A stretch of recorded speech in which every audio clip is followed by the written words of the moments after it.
ಕಿಟಕಿಗಳ ರಾಡ್ ಮುರಿದು ಬಾರ್ನಲ್ಲಿನ ಹಣ ಮದ್ಯದ ಬಾಟ್ಲಿಗಳ ಕಳ್ಳತನ. ಕೆಆರ್ಪುರ ಪೊಲೀಸ್ ಠಾಣಾ ವ್ಯಾಪ್ತಿಯಲ್ಲಿ ಹಳೆ ಮದ್ರಾಸ್ ರಸ್ತೆಯಲ್ಲಿರುವ ಕಿರಣ್ ಬಾರ್ನಲ್ಲಿ ಕಳ್ಳರು ತಮ್ಮ ಕೈಚಳಕ ತೋರಿಸಿದ್ದು, ರಾತ್ರಿ ವೇಳೆಯಲ್ಲಿ ಕಿಟಕಿಗಳ ಕಂಬಿಗಳು ಮುರಿದು ಒಳನುಗ್ಗಿ ಬಾರ್ ಒಳಗಿದ್ದ ಕಬ್ಬಿಣದ ರಾಡ್ಗಳನ್ನು ಮುರಿದು ಸಿಸಿ ಕ್ಯಾಮೆರಾಗಳನ್ನು ಧ್ವಂಸಗೊಳಿಸಿ ಹಣ ಹಾಗೂ ಮದ್ಯದ ಬಾಟಲ್ಗಳನ್ನು ಕಳ್ಳತನ ಮಾಡಿದ್ದಾರೆ.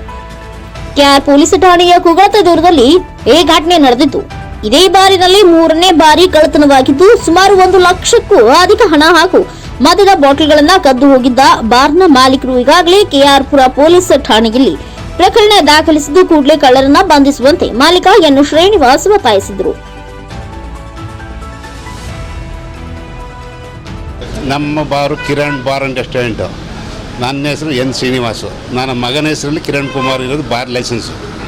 ಓಕೆನಾ. ಇದರಲ್ಲಿ ಏನಾಗಿದೆ ಅಂದರೆ ಲಾಸ್ಟ್ ಟೈಮು ಪೊಲೀಸ್ ಸ್ಟೇಷನಲ್ಲಿ ಬಂದು ಈ ಕಳ್ತನ ಮಾಡ್ಕೊಂಡು ಬಂದು ಹಿಂದ್ಗಡೆಯಿಂದ ವಾಪಸ್ ಹೊಟ್ಟೋಗಿದ್ದಾರೆ, ಮೇಲ್ಗಡೆಯಿಂದ ಬಂದು ಕದಿಯೋಕ್ಕಾಗ್ದಾನೆ ಮತ್ತೆ ಒಂದ್ಸರಿ ಕಳ್ತನ ಮಾಡಿದ್ದಾರೆ. ಈಗ ಬಂದು ಇಲ್ಲಿ ಈ ಥರ CC ಕ್ಯಾಮ್ರಾ ಓಪನ್ ಮಾಡಿ ವಾಪಸ್ ಇಟ್ಟು ಈ ಥರ ಬಾಟ್ಲು ಕದ್ದಿರೋದು, ಆಮೇಲೆ ಇದು ದುಡ್ಡು ಕದ್ದಿರೋದು, ಇದು ಪೊಲೀಸ್ ಸ್ಟೇಷನ್ ಕಂಪ್ಲೇಂಟ್ ಕೊಟ್ಟಿದ್ದು ಕೆಆರ್ಪುರ ಪೊಲೀಸ್ ಸ್ಟೇಷನಲ್ಲಿ. ಅವರು ಎಷ್ಟು ಮಟ್ಟಿಗೆ ಆಕ್ಷನ್ ತಗೋತಾರೆ ನಮ್ಗೆ ಗೊತ್ತಿಲ್ಲ. ಒಟ್ಟಲ್ಲಿ ಇಲ್ಲಿ ಲೋಕಲ್ ಪರ್ಸನ್ಗಳು ರೆಗ್ಯುಲರ್ ಬರೋಂಥವ್ರೆ ಮಾಡಿರ್ತಾರೆ. ಅದು ನೀವು ಸ್ವಲ್ಪ TV ಒಳಗೆ ಹಾಕಿ ಸ್ವಲ್ಪ ಅವ್ರಿಗೆ ಗುರ್ತಿಸಿದ್ರೆ ಈಸಿ ಆಗ್ತದೆ ಅಂತ.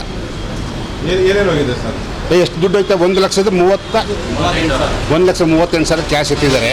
ಅದು 2 ಡೇಸ್ ಕಲೆಕ್ಷನ್ ದುಡ್ಡು. ಅದು ಡೈಲಿ ಕಲೆಕ್ಷನ್ದು ಒಂದೊಂದ್ಸಲ ಇಟ್ಟಿರ್ತೀವಿ ಬೇಕು ಅಂತ. 2 ದಿವಸ ದುಡ್ಡು 1,38,000 ರೂಪಾಯಿ plus 2 black and white whisky ಮತ್ತು 6 ಕೊಟ್ಟು ಇದು. ಓಕೆನಾ. ಆಮೇಲೆ ಹಿಂದ್ಗಡೆ CC ಕ್ಯಾಮ್ರಾ ಅವರು ಉಲ್ಟಾ ಮಾಡಿ ಇಟ್ಟೋಗಿರೋದು. ಹಾಂ, ಕಾಯಿನ್ಗಳು ಈಗ ಕಾಯಿನಲ್ಲಿ ಈ ಡ್ರಾದಲ್ಲಿ ಕಾಯಿನ್ ಕೂಡ ಎತ್ಬಿಟ್ಟಿರ್ತಾರೆ. ಗೊತ್ತಾಯ್ತಾ. ಬೆಳಗ್ಗೆನೇ ಹೋಗಿ ನಮ್ಮ ಕ್ಯಾಶಿಯರು ಆನಂದು ಮತ್ತು ಅವ್ರ ಜೊತೆಲಿದ್ದವರು ಇಬ್ಬರು ಹೋಗಿ ಪೊಲೀಸ್ ಸ್ಟೇಷನ್ ಕಂಪ್ಲೇಂಟ್ ಕೊಡೋಕ್ಕೆ ಹೋಗಿದ್ದಾರೆ 10 ಕಾಲಲ್ಲಿ. ನಾವು ಬೀಗ ಬಿಚ್ಚಬೇಕಾದ್ರೆ ಒಳಗೆ ಬಂದಮೇಲೆ ನಮ್ಗೆ ಗೊತ್ತಾಗಿರೋದು ಈ ಸ್ಟೋರಿ ಇದು. ಆಮೇಲೆ ಕಂಪ್ಲೇಂಟ್ ಕೊಟ್ಟಾಗ ಅವರು ಬಂದು 2 ಕಾಲಕ್ಕೆ ಬಂದಿರೋದು ಇಲ್ಲಿಗೆ. ಅವರು ಬಂದು ಎಲ್ಲ ಫಿಂಗರ್ ಪ್ರಿಂಟ್ ಎಲ್ಲ ತಗೊಂಡೇನೋ ಹೋಗಿದ್ದಾರಂತೆ. ತಿರ್ಗಾ ಇನ್ನೂ ನಮಗೇನು ಅಕ್ಲಮೆಂಟು ಕೊಟ್ಟಿಲ್ಲ. ಪೊಲೀಸ್ ಕಂಪ್ಲೇಂಟ್ ಕೊಟ್ಟು ಅಕ್ಲಮೆಂಟ್ ಕೊಟ್ಟಿದ್ದಾರೆ, ಇನ್ನೂ ಪೊಲೀಸ್ ಅಕ್ಲಮೆಂಟು ಕೊಟ್ಟಿಲ್ಲ ನಮಗೆ.